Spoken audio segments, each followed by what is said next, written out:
चलें जी, अभी हम स्टार्ट करने जा रहे हैं अपना न्यू सिलेबस प्राइमरी मैथमेटिक्स 4 की सीरीज का न्यू लेक्चर। और इसमें हम करेंगे यूनिट 2 लेसन 5। Unit 2 lesson 5। और लेसन 5 में क्या सीखेंगे हम? Dividing by a one digit number. Dividing by a one digit number. अब इसका लर्निंग ऑब्जेक्टिव क्या है, इसको फोकस कर लें। मैं जस्ट लर्निंग ऑब्जेक्टिव को फोकस करता हूँ, ठीक है। आप क्वेश्चंस को ना देखा करें किधर से कर रहा हूँ मैं, किधर से नहीं कर रहा। लर्निंग ऑब्जेक्टिव क्या है कि इसमें आपने ये लर्न करना है कि आप डिवाइड कर सकें up to 4 digit number with one digit number. तो अगर आप इससे एक से सीख जाते हैं, मतलब तो लाजिम नहीं कि आप टू 4 डिजिट ही हो, उससे ज़्यादा डिजिट को भी आप डिवाइड कर सकते हैं। अब ये जो क्वेश्चंस हैं ये जस्ट आपको सिखाने के लिए यहाँ पर दिए गए हैं। जब आप चीज़ को सीख जाते हैं तो आप यहाँ पर इनको इजीली कर सकते हैं। सो ये ऊपर वाले क्वेश्चन भी ऐसे ही हैं, नीचे वाले क्वेश्चन भी ऐसे ही हैं। तो हम सीखने के लिए जो क्वेश्चन मैं सेलेक्ट कर रहा हूँ वो मैं प्रैक्टिस के क्वेश्चन सेलेक्ट कर रहा हूँ, जिससे मैं एक्सप्लेन करूंगा। अगर आपको ये समझ आएगी तो आपको ऊपर वाले भी समझ आएंगे। वही बात होगी कि जब आपको ऊपर वाले क्वेश्चन समझ आते हैं तो आपको नीचे वाले भी समझ आते हैं। तो मैं यहाँ से स्टार्ट कर रहा हूँ, तो मैं फिर इनको एक्सप्लेन करता हूँ, ठीक है। अब डिवाइड भी सेम एज इट इज, जैसे टेबल्स हैं वैसे ही है, ठीक है। मैंने आपकी आसानी के लिए इस तरह एक पेज बनाया है जिसकी पीडीएफ आपको मिल सकती है, ठीक है, जिसमें आप जस्ट आकर क्लिक करें तो आपको इससे रेलेवेंट वीडियो मिल जाएगी। ये वीडियो ढूंढना नहीं पड़ेगा आपको, आप अपने पास रखें इसको। जब आपको चाहिए हो आप खोलें, यूनिट खोला, उसका लेसन खोला और आपने वहां से उसको सीख लिया या अपने बच्चे को सिखा लिया। इसको हासिल करने के लिए आप मुझे व्हाट्सएप कर सकते हैं, ठीक है। नंबर मैंने मेंशन कर दिया, इधर से देख के आप कर लें, मेरे यूट्यूब चैनल से भी आपको मिल जाएगा। सो अभी हम आते हैं यहाँ पर डिवाइड पे।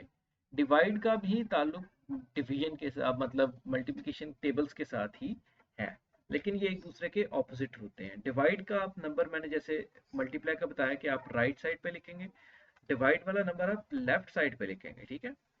और हम ऐसे लिखेंगे इसको, डिवाइड हमने बनाया और ये आ गया 6 और ये आ गया 3, खुला खुला करके लिखें 5 एंड 4। अब इसमें 6 जो आपका है वो डिवाइजर है, और ये जो 345 है ये डिविडेंड है। डिवाइजर, डिविडेंड, आंसर इसका कोशेंट होगा और नीचे जो आएगा वो रिमाइंडर होगा। ये चार चीजें आप सीख लें। मल्टीप्लिकेशन की भी बता देता हूँ। मल्टीप्लिकेशन का जो आंसर होता है उसको हम कहते हैं प्रोडक्ट, ठीक है। अब फिर से सुन लें, ये आपका डिवाइजर है, ये डिवाइड कर रहा है, ये डिविडेंड है, ये डिवाइड हो रहा है, और जो इसका आंसर आएगा उसको हम कोशेंट कहते हैं, और जो नीचे बचेगा उसको हम रिमाइंडर कहते हैं। ये वोकैबुलरी लिखकर अपने बच्चे को एक्सप्लेन करें, ठीक है। अगर आप स्टूडेंट हैं तो अपने नोट्स में लिखें। अब 6 का टेबल लिख लेते हैं साइड पे, क्योंकि 6 से डिवाइड करना है, 6 का टेबल लिख लेते हैं ताकि आपको आसानी हो। फिर आपने टेबल याद किए होंगे तो आपको आसानी होगी। 6 जीरो जार जीरो, मैं जीरो से लिख रहा हूँ टेबल। 6 वन जार 6, 6 टू जार 12, 6 थ्री जार 18। मतलब जैसे ये लिखे हैं आपके दिमाग में विजुलाइज हो रहे होने चाहिए। 6 four jar 24, 6 five jar 30, I believe 30, 6 6 jar 36। Zoom out करूँ, जूम इन हो गया,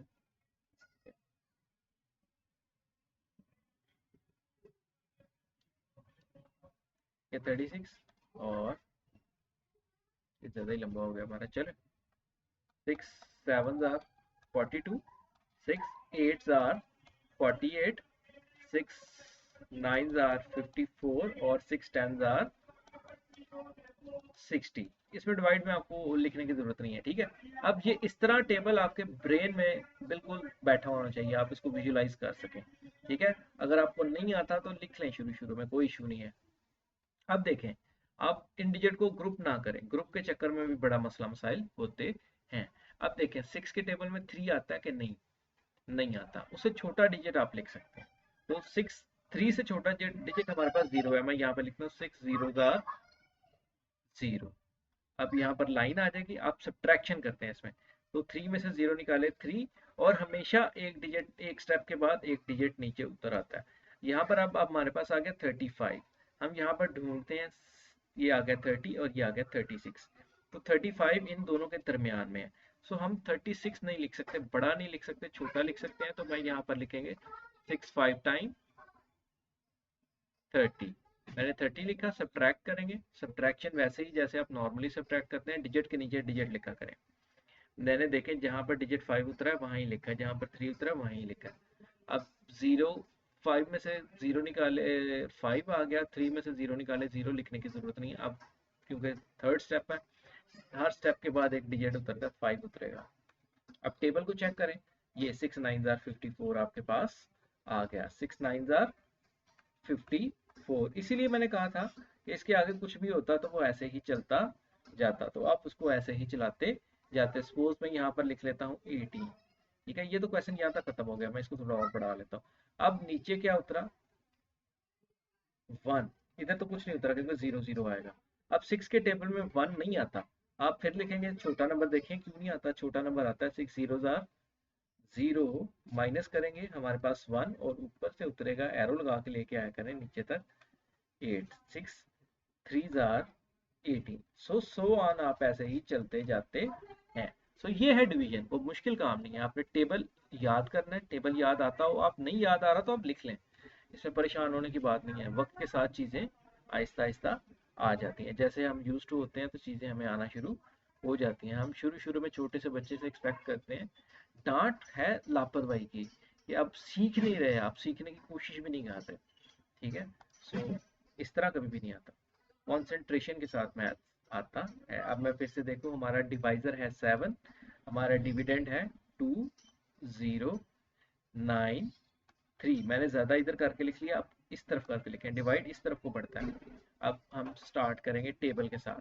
अब 7 का टेबल अगर आप लिख लें, तो मैं शायद जगह नहीं है तो मैं फिर यहाँ पर लिख लेता हूँ 7 का टेबल, जरा जल्दी जल्दी आपके लिए। 7 0 से टेबल लिखेंगे, 7 0 0, 7 1 7। अब देखें फर्स्ट डिजिट 2 है, तो ये 0 ही आएगा, 7 0 0। ऊपर से 7 0 ऊपर पहले लिखा करें, इधर बाद में लिखा करें, 7 0 0। ये हमारे साथ क्यों ड्रामे कर रहा है, 0 क्यों नहीं लिख रहा हमारा, 0 0। अब 2 और 0, 2 में से 0 निकालेंगे तो 2, अब बारी है इस डिजिट के नीचे उतरने की, तो ये डिजिट उतरेगा। अब ये 20 हो गया, अब 7 है, तो हम टेबल को थोड़ा और बढ़ा लेते हैं कि कुछ आ तो नहीं जाता हमारे पास। तो 7 2 14, छोटा है अभी 20 से। 7, एक चेक कर लिया करें एक स्टेप आगे जाके कि कहीं कुछ आ ही ना जाए। तो 7 3 21। अब हमने देखा कि 21 और 20 जो है वो 21 और 14 के दरमियान में, ये जीरो मेरे मिट रहे हैं बार बार। तो 20 जो है वो 21 और 14 के दरमियान में, तो हम बड़ा डिजिट नहीं लिख सकते, हम छोटा लिख सकते हैं। तो मैं यहाँ पर 0 के ऊपर 2 लिखूंगा और यहाँ पर हमारा आ जाएगा 14। ठीक है, 14। अब यहाँ पर माइनस करेंगे, यहाँ से कैरी देंगे इसको, ये हो गया 10, यहाँ पे रह गया 1। 10 में से 4 निकाले 6। अब इस डिजिट की बारी है, ये 9 नीचे आएगा। अब 7 का टेबल हमें और एक्सटेंड करना पड़ेगा। 7 9 63 होता है, और 7 10 70। तो 69 70 और 63 के दरमियान में आएगा, तो 7 9 टाइम 63 ही हम लिखेंगे। इस वजह से मुझे पता लग गया, मैंने टेबल विजुलाइज कर लिया। 9 में से 3 निकाले 6, और ऊपर से आ गया 3। 7 9 60, नाइन गड़बड़ कर रहा है मेरा। आप मुझे वापस जाना पड़ेगा, इसको अनडू रीडू का ऑप्शन भी नहीं है, ये रीडू। चल, ऐसे ही गुजारा करना पड़ेगा अब हमें। 7 9 63, तो हमारा कोई रिमाइंडर नहीं आया, हमारा आंसर आ गया 299। तो इस तरह डिवाइड किया जाता है, कितने भी डिजिट नंबर हो कोई प्रॉब्लम नहीं है, इसमें कोई इतना बड़ा प्रॉब्लम नहीं है। करें, इसको भी डिलीट करें।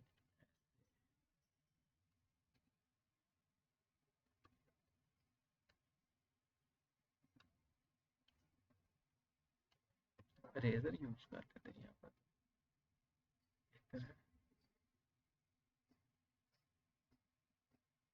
चलिए, ये भी रेज हो गया। और ये भी रेज। अब यहाँ पर हमारा रिमाइंडर नहीं था आया कोई। अब नेक्स्ट क्वेश्चन करते हैं। अब तो टेबल छोटा है, ठीक है, तो हम लिखने की जरूरत नहीं, आप ब्रेन में विजुलाइज करें इसको, ठीक है। तो टेबल तब तक सीखते हैं जब तक आप फट विजुलाइज ना कर सकें। अगर नहीं कर सकते तो आप लिख लें साइड पे। तो खुला करके डिजिट को लिखें, ब्लॉक्स हैं तो एक एक ब्लॉक छोड़ के लिखें, कोई बात नहीं। 6078, ये काम तब तक करें जब तक आप एक्सपर्ट नहीं हो जाते। अब 4 1 4 0 लिखने की जरूरत नहीं, छोटा आ जाता है। यहाँ से माइनस किया, यहाँ पर आया 2 और 0 ने खुद उठना है, अपनी जगह पर आना है। 4 5 20, माइनस किया, कुछ भी ना आया, पर से उत्तर आया 7। देखिए मैं 7 को 7 की जगह पे लिख रहा हूँ। 4 1 और 1 को भी इसके ऊपर ही लिख रहा हूँ ताकि मुझे पता होगा कुछ चीज मिस तो नहीं हुई। 3 और ऊपर से आ गया 8। अब 4 9 36 आता है, तो 36 लिखेंगे। तो यहाँ पर आ गया हमारे पास 2। अब ये हमारा रिमाइंडर है, ये हमारा डिवाइजर, ये हमारा डिविडेंड, ये हमारा कोशेंट और ये हमारा नीचे वाला रिमाइंडर, ठीक है। तो 2 रिमाइंडर आ रहा है, आंसर हमारा शायद ठीक ही आ रहा है, ठीक ही आ रहा है। 1519 और रिमाइंडर 2। सो मैं इसको रेज करता हूँ यहाँ पर, क्लोज, और मैं इसको close कर देता हूँ। चलिए, अब नेक्स्ट लास्ट पार्ट है इसका, डी पार्ट। रीजनेबल का मैंने आपको बताया, रीजनेबल आप वैसे ही चेक करेंगे, राउंड ऑफ करके फिर डिवाइड करें और आपका रीजनेबल चेक होगा।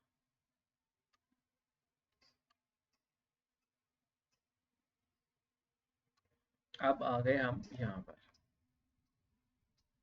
आप यहाँ पर अब डी पार्ट करेंगे, तो डी पार्ट ले लेता हूँ मैं। डी पार्ट में हम क्या करेंगे, हमारा जो डिविडेंड है वो है 9298।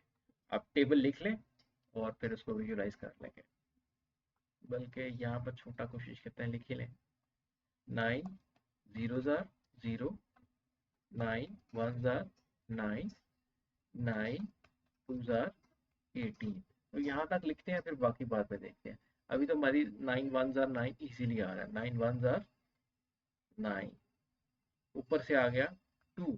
अब यहाँ पे आप फंस जाते हैं अगर आपको जीरो का टेबल ना आता होता। तो 9 0 0, ये नहीं कि आप ऊपर से 9 को उतार लें। अब यहाँ पर आ गया 2 और यहाँ पर ये 9 अपनी बारी पे आया 9। अब 9 2 18 होता है, 9 3 देख लेते हैं क्या होता है। 9 3 27, नेदस चला गया, लेकिन एक नंबर आगे जाके देख लेते हैं। 4 36, तो नहीं, तो 36 इज नॉट गुड चॉइस, सो अच्छी ऑप्शन नहीं है, हम यहाँ पे 27 लेंगे। और कितने टाइम्स, 9 3 27। अब इसमें से माइनस करते हैं तो आ गया 2, ऊपर से आ गया हमारे पास 8।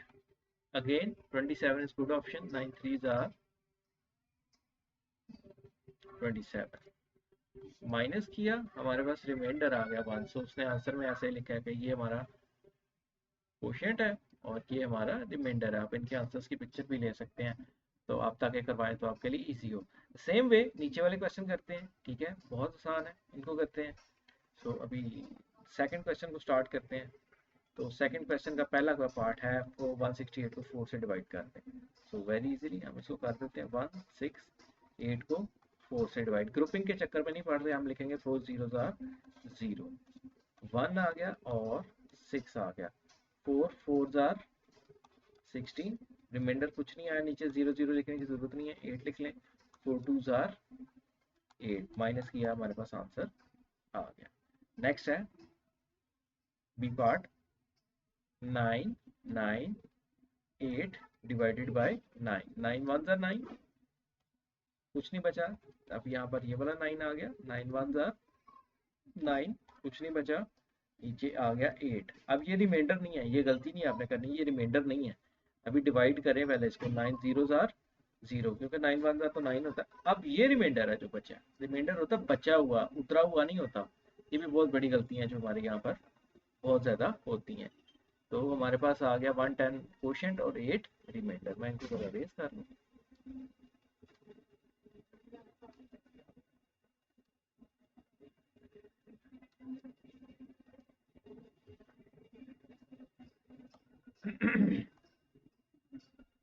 Next C part. C part है 1086 डिवाइडेड बाय 3। सो हम इसको डिवाइड कर लेते हैं।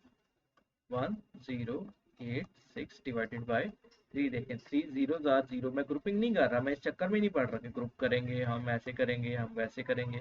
मैं कुछ भी नहीं कर रहा। 3 3 आर 9, इससे छोटा आता है। 3 1 आ गया, ऊपर से आ गया हमारे पास 18, 8 आ गया, 18 बन गया। 3 6 आर 18। जीरो लिखने की जरूरत नहीं, लिखना चाहे तो लिख सकते हैं। यहाँ से आ गया 6। 3 2 आर, देखें 2 आर 6। देखें जब मैंने जिसको डिवाइड किया उसको जो नीचे उतरा उसको उसके नंबर को भी ऊपर ही लिखा है मैंने। मुझे चेक करना पड़े, मुझे बड़ी आसानी से पता चल जाएगा। तो ये 3 9 इधर इसका आया हुआ है सेकंड स्टेप पे, तो बड़ी आसानी से पता लग जाएगा अगर आप नीटली काम करें तो। नेक्स्ट नंबर है डी पार्ट। शायद एनर्जी आपको मेरी कम लग रही हो क्योंकि बड़ी देर से वीडियो बना रहा हूँ मैं, तकरीबन 2 दिन हो गए हैं ये बनाते हैं। अब 5 जीरोज आर जीरो अगेन। यहाँ से 0 1 उतरेगा और यहाँ से 0, क्योंकि 1 में से 0 निकाले 1। 5 2 आर 10, पूछना बचा। ऊपर से आ गया 5। 5 1 आर 5। अगर आपने नोटिस किया मैं ग्रुप वाले चक्कर में नहीं पड़ता। ऊपर से आ गया 3। This is not your reminder. 5 zeros are 0। ये तो ऊपर से आया, ये रिमाइंडर है क्योंकि ये बच्चा है, ये जो बच गया ये रिमाइंडर है। तो रिमाइंडर और ये जो ऊपर से उतरता है खाली डिजिट, इसके ऊपर ध्यान रखा करें। कुछ लोग उसी को छोड़ देते हैं कि ये रिमाइंडर, भाई बात खत्म। तो आई बिलीव मैंने डी पार्ट तक कर दिया है, आगे भी कर देता हूँ। और इतने क्वेश्चन एक्सप्लेन करने के बाद आई बिलीव के वो वर्कबुक वाले क्वेश्चन तो बंदा खुद भी कर लेता है। ठीक है, मैं आपको आंसर दिखा दूंगा। इससे ऊपर वाली फिलिंग भी आप खुद ही कर सकते हैं। ठीक है, वो डब्बों को छोड़ दें, डब्बों को छोड़ के सीधा सीधा डिवाइड करवाएं बच्चे से। डब्बों पे लगाया हुआ है हमें ऑक्सफोर्ड वालों ने, डॉक्टर्स ने भी हमें डब्बों पे लगाया हुआ है और ऑक्सफोर्ड वालों ने भी हमें डब्बे पे लगाया हुआ है। इतने नालायक समझते हैं। 6 1 जा 6, माइनस किया कुछ नहीं बचता, 1 उतरा। 6 के टेबल में 1 नहीं आता, छोटा नंबर 0 आता है। 6 जीरो जा सॉरी यहाँ पे 1 आना है, मैंने देखे दिमाग मेरा कितना आगे चल रहा है। 6 जीरो जा 0, यहाँ से 1 और ऊपर से आ गया 4। 7 6 1 जा 6, 6 2 जा 12, 6 3 जा 18। तो 12 इज गुड ऑप्शन। तो 12 लिया मैंने, माइनस किया 2, ऊपर से आ जाएगा हमारे पास 8। 6 1 जा 6, 6 2 जा 12, 6 3 जा 18, 6 4 जा 24, 6 5 जा 30। तो 28 30 और 24 के बीच में आ रहा, तो हम 24 ले सकते हैं। 4 जा 24 बड़ा नंबर नहीं ले सकते, तो 28 में से 4 निकाले 2 हमारे पास, बल्कि 4 आएगा। रिमाइंडर यहाँ पर भी 4 आ रहा है। सो लास्ट क्वेश्चन करता हूँ, तो इसके साथ ये लेसन हमारा क्लोज हो जाएगा। फिर उसके बाद मैं आपको वर्कबुक के आंसर्स दिखाता हूँ, आप उसको नोट कर लें। अगर आपको लग रहा है मैं ये तेज कर रहा हूँ तो आप पॉज कर करके देख लें। 1 2 8 0। मैं फिर से एक्सप्लेन कर देता हूँ। 7 जीरोज आर 0। आपका बच्चा ग्रुप में कंफ्यूज होगा, ग्रुपिंग में ना पढ़े, उसको बड़ा होगा खुद ही सीख लेगा। 2 आ गया ऊपर से नीचे। 6 7 1 7 1 7 7 2 14। तो 1 1 की ऑप्शन हमारे पास ठीक है। 7 1 7 क्योंकि 2 14 हो जाएगा। माइनस किया, इससे कैरी दिया इसको, ये हो गया 12। 12 में से 7 निकाले 5 और ऊपर से आ गया 8। सो 7 8 56, गुड ऑप्शन। 7 8 56, क्योंकि 9 63 हो जाता है, छोटा नंबर ले सकते हैं। यहाँ पर आ गया 2, ऊपर से आ गया मेरे पास, आंसर भी चेक कर लें, उसको तो पूरा पूरा डिवाइड हो रहा है, मेरा तो हो ही नहीं रहा। अच्छा मैंने सवाल ही पता नहीं कौन सा लिखा हुआ, मेरा सवाल ही फर्क है। मैंने 12 समथिंग कुछ लिखा हुआ है, पता नहीं कौन सा सवाल लिखा हुआ मैंने, पता नहीं कौन सा सवाल लिखा हुआ मैंने। चले जाने दे ऐसे, फिर उसको भी कर देता हूँ। 0 आ गया। 7 2 14, माइनस किया तो 6 रिमाइंडर हमारे पास आ गया। अब ये सवाल ही मैंने पता नहीं कौन से लिखा है, मुझे फिर से दोबारा करना पड़ेगा। एफ पार्ट जरा होश से लिखो अब। 8 9 6 0। देखे हैं मल्टीप्लीकेशन थी ना वो भी। 7 7 1 7 दिया 1, ऊपर से आ गया 9। 7 2 14, क्योंकि 3 21 हो जाता है टेबल अगर आपने लिखा हो तो। 9 में से 4 निकाले 5, ऊपर से आ गया 6 7 8 जार 56 पूरा पूरा आता है, 8 जार 56 पूरा पूरा आता है, कुछ भी नहीं बचा, ऊपर से आया जीरो। अभी ये भी कुछ लोग कहते हैं कि ये वाला जीरो भाई ऊपर चला गया, ऊपर क्यों चला गया, स्टेप करें आप, नीचे उतारें उसको, 7 जीरो जार जीरो, अब ऊपर चला गया इंसानों की तरफ। तो इसका आंसर आपके सामने आ रहा है। मैं आपको वर्कबुक के पेजेस ये सामने शो हो रहे हैं, ये देख लें, ये आपने करने हैं। आंसर्स मैं आपको वर्कबुक के शो करवा देता हूँ, आंसर्स मैं आपको दिखा देता हूँ वर्कबुक के। तो वर्कबुक आपका ये आ रहा है पेज, ये देखें, पहले इसका स्क्रीनशॉट ले लें, ठीक है, ये सॉल्व भी है, आप इसका स्क्रीनशॉट ले लें, फिर इसका स्क्रीनशॉट ले लें। शायद इतने सवाल उन्होंने दिए हैं वर्कबुक में, इससे देख लेता हूँ जी, इतने ही होंगे जो उसने इतने ही का आंसर दिया बस, ठीक है। ये आ रहा है आपके पास, इसको आप स्क्रीनशॉट लेके जूम कर लीजिएगा, पूरा पेज आपका फिर ठीक आ जाएगा। मैं करने की कोशिश करता हूँ, ये आपके पास आंसर आ रहे हैं, ठीक है। तो आप इसको देख सकते हैं। तो हम वर्कबुक करें, ठीक है, इतनी प्रैक्टिस करेंगे ये आंसर्स आपके आए, ठीक है। वर्कबुक का उसने मेंशन किया हुआ है 43 से 44 पेज और 2 पेजेस है, तो इतना ही होगा। सो आपका ये लेसन कंप्लीट होता है यहाँ पर डिवीजन का, ठीक है। इसको कर कर आप यहाँ पे इन नंबर्स को डिवाइड करें, ठीक है, और इन नंबर्स को डिवाइड करें, आंसर्स चेक करें अपने, ठीक है, कि आपके ठीक आते हैं कि नहीं। ये ब्लॉक्स फिल हो जाएंगे आपके इजीली, ठीक है। इन क्वेश्चंस को डिवाइड करें, जैसे ये नंबर डिवाइड हो रहा है, आंसर चेक करें, ठीक है। तो इस तरह चेक करेंगे, आपकी प्रैक्टिस बहुत अच्छी हो जाएगी। नोटबुक में हमारी यही एक्सरसाइज जाती है, हम इसी को बेसिक फोकस करते हैं और प्रैक्टिस करा करा के यही चेक करते हैं कि डिवाइड करना आ गया। अगर डिवाइड करना आ गया तो दुनिया का कोई भी क्वेश्चन डिवाइड हो सकता है, लेकिन हम 4 क्लास के बच्चे से ये एक्सपेक्ट नहीं करते कि हम उसे पीएचडी का पेपर लें। तो पहले उनको ऐसे ही सीखने दें, वक्त के साथ वो बहुत कुछ सीखें। Okay, so thank you for watching, this is Danish Wasim, ठीक है। सब्सक्राइब कीजिएगा और कमेंट दीजिएगा कि आपको ये सीरीज कैसी लगी, ताकि हम और बुक की सीरीज भी स्टार्ट करें। अभी ये 4 की है, इंशाल्लाह ये कंप्लीट हो जाएगी। Thank you for watching, this is Danish Wasim.